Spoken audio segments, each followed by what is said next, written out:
Shalom, meus amigos, uma boa noite a todos vocês. No dia de hoje, como eu havia prometido ontem, eu quero dar início ao estudo da porção semanal da Torá, como já no próximo Shabat, que é Parashá Hazino. Como é muito comum, a Parashá anterior terminou introduzindo o tema principal dessa Parashá, que se chama um canto, afinal de contas, um canto que jamais será esquecido pelas futuras gerações do povo judeu. Mas normalmente quando nós cantamos de alegria, nós cantamos por agradecimento. Mas esse canto de que nos fala a Torá é um tanto estranho, porque ele vem trazendo as advertências de Moshe Rabbeinu para as consequências pelas transgressões que o nosso povo viria a cometer contra a Torá. Ele traz profecias e, sobretudo, aquelas situações nada fáceis que o nosso povo efetivamente viria a viver ao longo da nossa história e que envolveria muito sofrimento. Para que serve um canto desse tipo? Para poder responder essa pergunta, eu quero contar uma história a vocês que eu ouvi com Rabbi Igal Snertz. É a história de Herman Donald. Herman Donald tinha uma grande loja de roupas na Eslováquia. E ele trabalhava nessa loja com seu filho Karol. Né? Tudo ia muito bem. Até que no ano de 1939, as leis antijudaicas já ameaçavam o funcionamento dos negócios dos judeus em toda a Europa. Herman, ao longo de anos de trabalho, havia adquirido a amizade de dois bons amigos não judeus, Huracek e Urik, e eles gozavam de uma posição de muito prestígio, de altos cargos no governo da Eslováquia. E ofereceram a Herman, o seu filho e a sua esposa, ao núcleo familiar do Donald, ofereceram a possibilidade de conseguir os papéis necessários que podiam ajudar a salvar a família. Eles já percebiam que a vida deles estava ameaçada. Porém, havia uma condição. E toda vez que um não-judeu ajuda um judeu, sempre tem uma condição.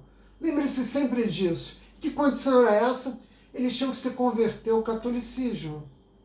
Naquela mesma noite, o núcleo familiar, Herman, seu filho Karol e sua esposa, se reuniram e a matriarca ultimou de uma maneira muito clara: eu nasci judia e vou morrer judia.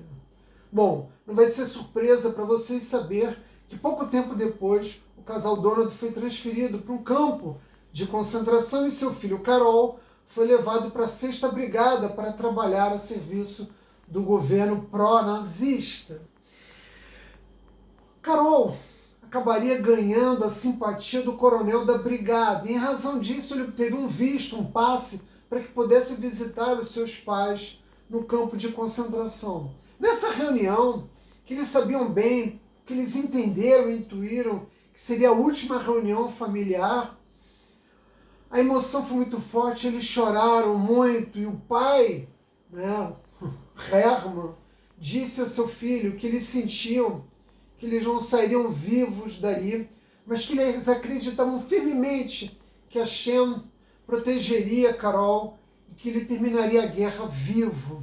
Nesse momento, Herman pegou a mão de seu filho e fez com que ele prometesse jamais deixar de ser judeu, independentemente do que acontecesse.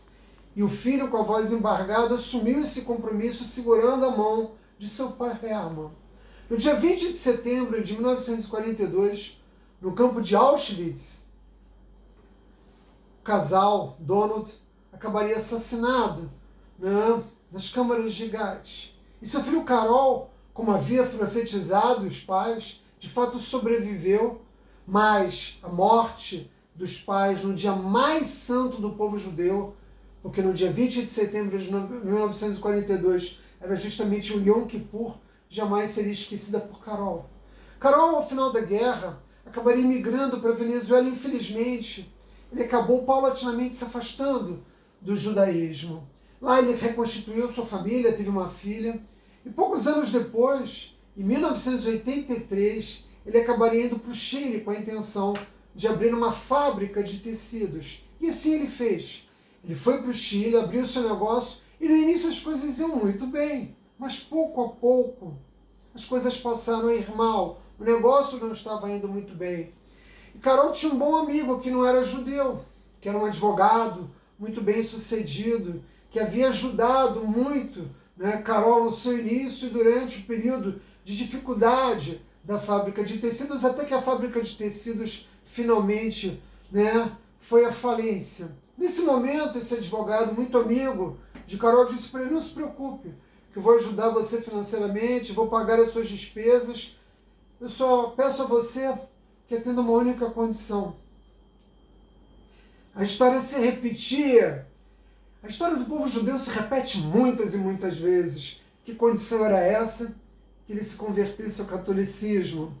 Carol não respondeu nada para o seu amigo. Os dias se passaram e no final de semana ele foi visitar o seu amigo, né? Era um convívio fraternal e nesse dia, coincidentemente, na casa do amigo de Carol havia um padre que já estava pronto para batizar Carol. E evidentemente Carol disse o retumbante não, porque ele havia nascido e iria morrer como judeu. E em razão disso, Carol decidiu voltar para a Venezuela, onde, para sua surpresa, sua filha havia se cercado da Torá e havia passado a viver como uma judia religiosa. Paulatinamente, Carol passou a estudar a Torá e passou os últimos anos da sua vida vivendo como um judeu religioso, cumpridor dos mandamentos da Torá até que ele morreu. Mas Carol nasceu como judeu e morreu como judeu. Meus amigos, esse é o canto. Todos nós, judeus, temos alguém na nossa família, na nossa ascendência, que teve que dar a sua vida para os nazistas, talvez na Inquisição, talvez na guerra contra os cruzados, talvez para os gregos, talvez para os romanos. Não há em nenhuma família judia pelo menos um membro que não tenha dado a sua vida para que seus descendentes pudessem seguir sendo judeus. Portanto, o canto do nosso povo é o canto de que Israel sempre vai viver. Ame Israel, Rai! Boa noite, meus amigos.